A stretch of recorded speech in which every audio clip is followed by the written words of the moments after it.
Detik-detik akhir mendekati libur lebaran kemarin, Samsung meluncurkan amunisi terakhir di jajaran E-Series-nya, yaitu Galaxy A73 5G. Dengan begitu lengkap sudah jajaran Galaxy E-Series dari harga 1 jutaan hingga 7 jutaan. Nah, saya cukup penasaran dengan apa yang ditawarkan Samsung di A73 5G ini. Memangnya sebagus apa sih varian tertinggi dari Galaxy E-Series ini?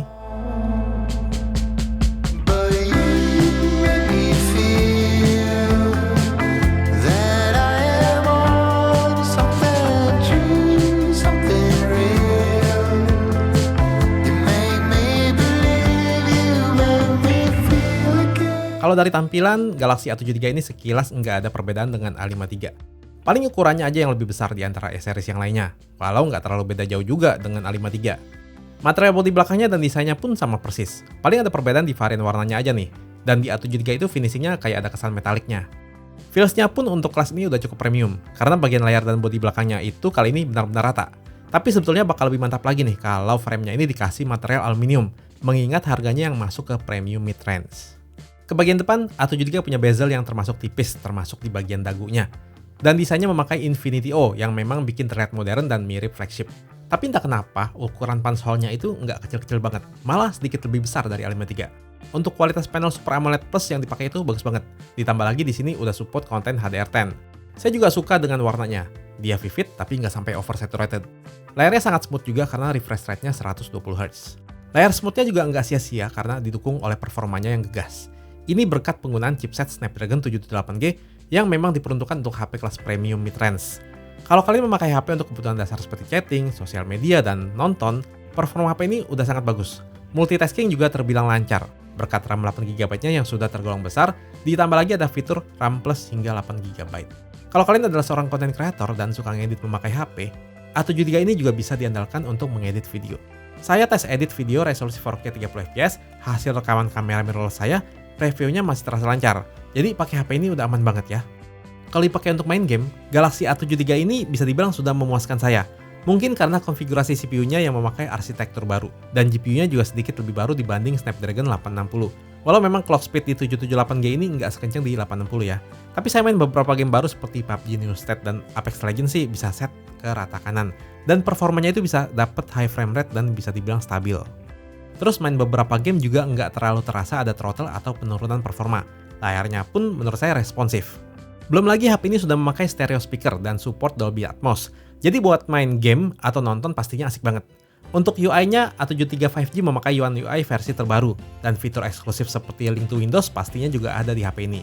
Terus dapat jaminan software update hingga 4 tahun. Nggak ketinggalan juga udah ada NFC ya yang berguna buat top up e-money. Kamera belakang Galaxy A73 memakai setup quad kamera. Ada 12MP ultra wide, ada 5MP makro beserta depth sensor, tapi yang paling spesial adalah A73 adalah Galaxy A pertama dengan kamera utama beresolusi 108MP. Yang kalau dilihat dari resolusinya mirip dengan S22 Ultra. Tapi saya belum dapat info apakah sensornya sama atau enggak. Feeling saya sih berbeda. Untuk fiturnya lengkap, ada mode Pro Video, Slow Motion, dan Super Slow Motion juga. Filter-filter dari Snapchat juga langsung terintegrasi di kamera bawaannya lewat mode Fun. Terus sekarang gimana dengan hasilnya? Untuk kamera ultrawide-nya bisa dibilang sih saya masih puas dengan hasilnya. Memang dari dulu ultrawide mid-range Samsung bisa dibilang yang tertajam di kelasnya ya. Selain detail, dynamic range juga lebar. Yang saya juga suka, warnanya itu cukup konsisten dengan kamera utamanya. Paling beda tipis doang. Performa low light-nya pun menurut saya masih oke, apalagi pas pakai night mode. Kalau kamera utamanya gimana? Pertama, karakter warnanya itu cenderung ke arah natural. Dia nggak vivid banget seperti di Galaxy A53, dan kontrasnya juga cukup netral, nggak tinggi. Kalau warna ini memang tergantung selera ya. Ada yang suka dengan warna yang vivid, ada yang lebih suka warna yang natural. Dynamic range-nya lebar, jadi kalau foto backlight itu masih aman dan bisa diandalkan. Detail di area terang dan gelapnya masih terlihat jelas. Ini memang salah satu kelebihan dari sensor 108MP-nya. Pas saya cek, ternyata dia juga sudah memakai teknologi nona binning, jadi menggabungkan 9 pixel menjadi satu. Ya, fitur yang mirip di 108MP-nya S22 Ultra ya, walau saya cukup yakin sensor yang dipakai itu berbeda. Tapi memang sesekali exposure-nya itu sedikit ketinggian, tapi ini kadang-kadang doang. Detail sudah pasti baik, dan hasil fotonya juga tajam. Terus kita juga bisa ambil foto di resolusi 108MP, tapi hasilnya sedikit berbeda. Kelihatannya nggak melewati banyak processing. Karena sensor kameranya besar, jadi natural bokehnya di mata saya juga terlihat shallow. Bagi yang penasaran, ini beberapa foto pas saya adu dengan 108MP-nya S22 Ultra.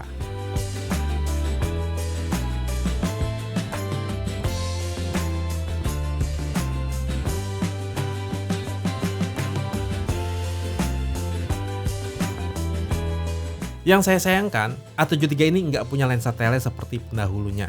Awalnya saya nggak terlalu pusing dengan absennya lensa tele, karena biasanya udah bisa diakali lewat computational fotografi atau software, apalagi resolusi kameranya sangat besar. Tapi pas saya coba foto digital zoom, hasilnya ya masih kayak digital zoom biasa. Belum ada processing tambahan untuk mempertajam seperti di beberapa HP lain. Ya semoga aja kedepannya ada update software ya untuk memperbaiki hal ini. Tentunya ada mode portrait, hasilnya bisa dibilang bagus dan efek bokehnya creamy, enak dilihat dan edge detection-nya tergolong rapi. Pas foto backlight HDR-nya juga bisa jalan. Saya sebetulnya suka foto portrait menggunakan lensa tele dan sekali lagi sayangnya foto portrait di HP ini cuma bisa di lensa wide. Andai Samsung kasih fitur yang bisa mensimulasikan lensa tele di mode portrait, bakalan asik kali ya. Hasil foto low light-nya sih di mata saya masih bisa dibilang lumayan banget. Noise lumayan minim dan kalau pakai night mode bisa bantu meminimalisir dan mempertajam detail lagi. Karena ada OIS, jadi cukup bisa terhindar dari foto yang berbayang juga pas di kondisi gelap. Hasil kamera makronya termasuk not bad lah. Kalau saya bilang sih mendingan dibanding makro di kebanyakan HP lainnya. Kamera selfie 32 megapikselnya saya bilang bagus dan ada mode portraitnya juga. Sekarang kita lihat hasil perekaman videonya. Untuk resolusi kamera depan, ultrawide dan utamanya bisa hingga 4K 30 fps. Terus kamera depan dan kamera utama di resolusi Full HD ada pilihan 60 fps. Hasil perekaman video utamanya detail dan tajam sih, tapi efek sharpeningnya kadang terlihat sedikit agresif ya. Kayak sedikit over sharpen gitu. Atau jangan-jangan ada efek HDR juga yang nyala pas merekam video. Karena dynamic range-nya terlihat lebar. Kalau beneran ada efek HDR di video sih, ini fitur yang menarik, walau menurut saya sedikit terlalu agresif. Tentunya ada stabilizer. Kalau di mata saya sih hasilnya lumayan stabil. Terutama kalau dilihat dari HP-nya langsung. Walau kalau di preview di monitor besar, masih ada efek goyangnya sedikit. Sebetulnya saya berharap ada fitur lebih banyak sih, misalnya kayak video bokeh gitu. Oke, ini adalah desa Penglipuran. Ya, desa terbersih sedunia. Jadi di sini kita nggak bakalan ngelihat sampah-sampah yang dibuat sembarangan.